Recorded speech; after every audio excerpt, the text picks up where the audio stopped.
Essa preview do .NET 11 é muito diferente das outras. E não é nem pela quantidade de novidades, tá? É pelo tipo de novidade que ela traz. Duas coisas que estavam escondidas atrás de um liga e desliga aí, agora vem ligadas de fábrica. Ou seja, o que acontece quando você digita .NET no terminal, ele mudou. E você simplesmente não precisou nem configurar nada. E é por isso que esse vídeo ele é tão importante agora e não no lançamento do .NET 11 em novembro.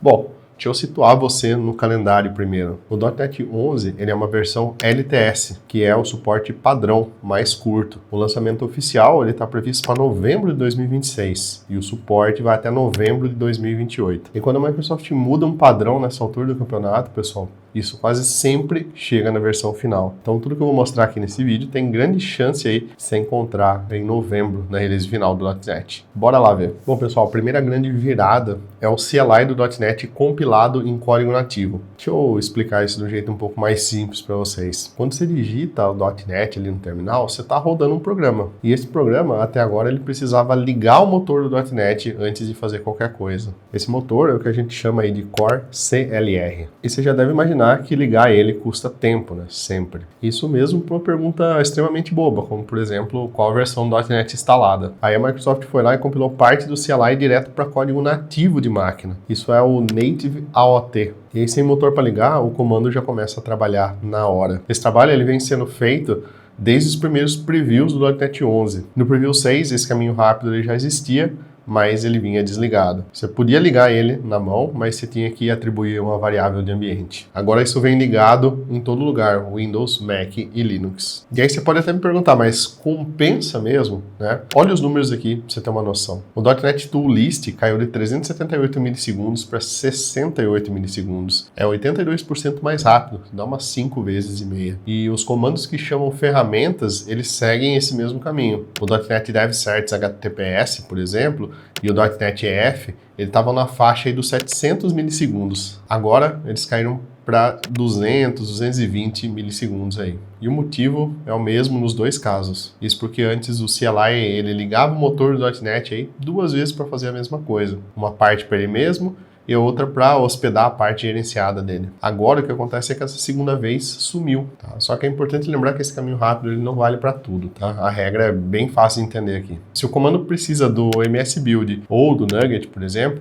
ele ainda continua indo pelo caminho antigo. Então build, run, test, pack, publish, eles não mudam. O caminho rápido, ele pega os comandos leves, né? Aqueles que só consultam alguma coisa. Tipo o .NET-version, .NET-info, .NET SDK, check, SLN list e outros tool searches. Mas por algum motivo você precisar voltar aí para o caminho antigo, né? Dá para fazer isso comando a comando. A segunda grande virada é o MS-Build Server ligado por padrão. Vou explicar um pouquinho como isso funciona também. Toda vez que você dá um build, o MS-Build ele precisa subir e se preparar. E isso acaba demorando um tempo. E quando o seu build acaba ali, isso daí morre, ele joga tudo isso fora. O próximo build ele tem que fazer todo esse processo de novo, do zero. O MS-Build Server ele resolve isso deixando um processo já aquecido, esperando ali. Na prática, os builds consecutivos aí, eles param de pagar esse tempo extra aí de partida. E um fato interessante e curioso é que esse recurso ele existe desde o .NET 7.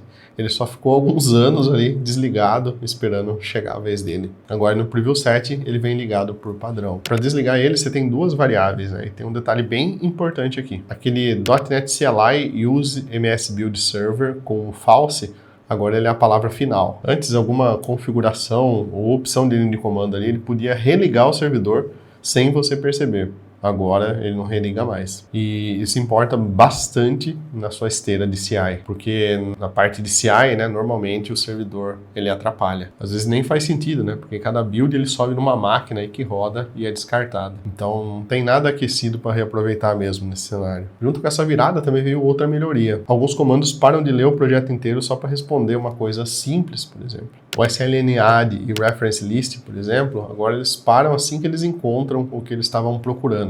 Antes eles liam o projeto inteiro, né, do começo ao fim. Não faz sentido. Nesse caso, o ganho ele depende muito do tamanho do seu projeto. Então, um repositório grande, com muita propriedade, muito import, vai sentir muito mais a diferença nesse caso. E outro item que merece muita atenção aqui é o .NET Test, que recebeu bastante coisa nova. Agora ele está rodando no Microsoft Testing Platform e ele ganhou 2 opções novas. E o legal delas é que vale para execução inteira, não para cada projeto de teste separado. E olha só como você escolhe entre uma coisa e outra, né? Pela posição dos argumentos. Antes dos 2 traços, ele vale para a rodada inteira. Depois dos 2 traços, ele vale só para o projeto de teste, que é como sempre funcionou. Então olha o que a gente tem aqui, por exemplo. O primeiro aborta a rodada inteira depois de 90 segundos. E você pode usar o sufixo de milissegundos, ou segundo, ou minuto aqui. E tem uma coisa bem legal nesse relógio, tá? Ele só corre quando tiver pelo menos um teste rodando de verdade. Em tempo de build ou espera, ele não come nada do seu orçamento aí. O segundo, ele encerra a rodada quando juntar 5 testes falhando aí no total. Aí vale lembrar que as 2 opções, elas matam o processo aí na marra. Elas literalmente avisam que o processo precisa parar. Aí claro, né,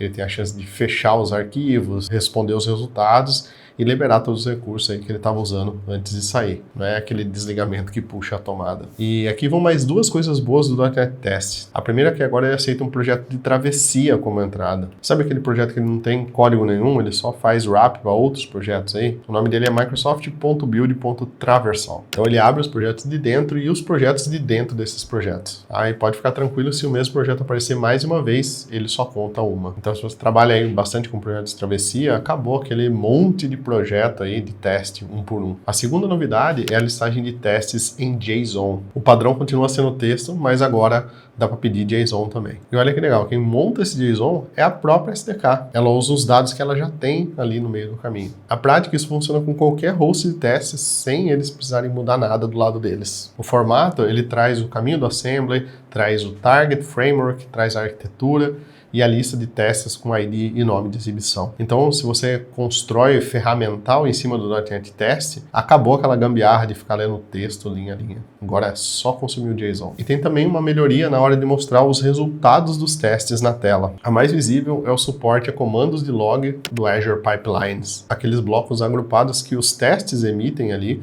agora eles aparecem direitinho dentro do log na esteira. Aviso e erro genérico do host, eles também começam a aparecer no terminal. Isso inclui dump de travamento e resultado de tentativa. Em relação ao comparativo de valor esperado contra valor recebido, ele também chegou na rodada com vários projetos. Então acabou aquela diferença entre rodar projeto e rodar solução inteira. E teve também uma correção no veredito de 0 testes. Antes, se um projeto da solução não tinha nenhum teste para rodar, a rodada inteira falhava. Agora ela não falha mais. E quando você roda vários módulos, o .NET Test junta os arquivos TRX e de cobertura antes de mostrar o resultado final. E quando o host dá um output aí gigantesco, ele guarda as 30 primeiras linhas e as 10 últimas linhas, né? Ele corta o miolo. Do lado do .NET MAUI, o .NET Test também continua ganhando aí capacidades de dispositivos que o .NET Run já tinha. Agora tem um menos list devices, né, para você ver os dispositivos sem precisar fazer o build. E a correção mais importante ali é a ordem. Agora ele escolhe o dispositivo antes de buildar. Assim o identificador de runtime daquele dispositivo entra no build. Aí depois ele é instalado no dispositivo, né, e só então ele monta os argumentos de execução aí. O resultado é que seus testes são rodados em cima de algo que acabou de ser instalado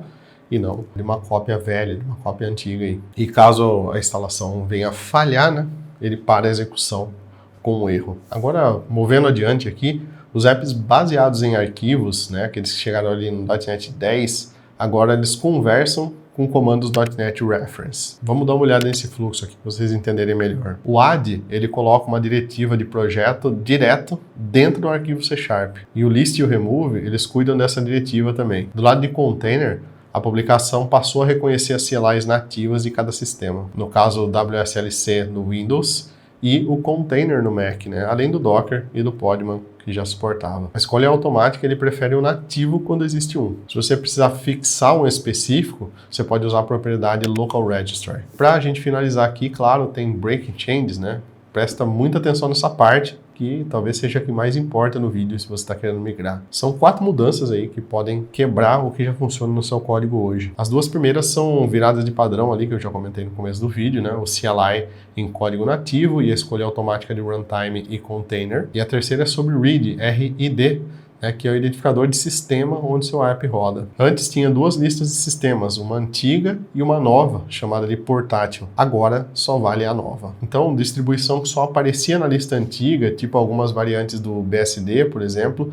vai precisar de uma entrada na lista nova agora. Mas a quarta é a que mais vai aparecer no pipeline que já existe. O projeto SDK agora ele define o Build Project Reference como false quando o no build é true. Traduzindo, o publish com o no build e o pack com o no build, eles não constroem mais projetos referenciados. Se o seu build contava com isso, você vai precisar fazer uma correção aí manual. Aí você pode definir o Build Project Reference como true. E essa é uma das mudanças que, de fato, ela pode deixar seu build verde e o artefato sair errado. Tudo isso em vez de dar um erro aí para você. Bom, pessoal, então a gente viu aqui que não é uma release chamativa, né? Não é uma release de muitas novidades chamativas, né? É exatamente por isso que ela importa. Ela pega um monte de trabalho aí que estava parado, estava atrás de flag, né? Assuntos de risco aí, e muda eles, né? E aplica os novos padrões. Para você aí no dia a dia, a diferença que você vai sentir é a velocidade do terminal. O comando de consulta de ferramenta ficou bem mais rápido, build seguido aí, ele vai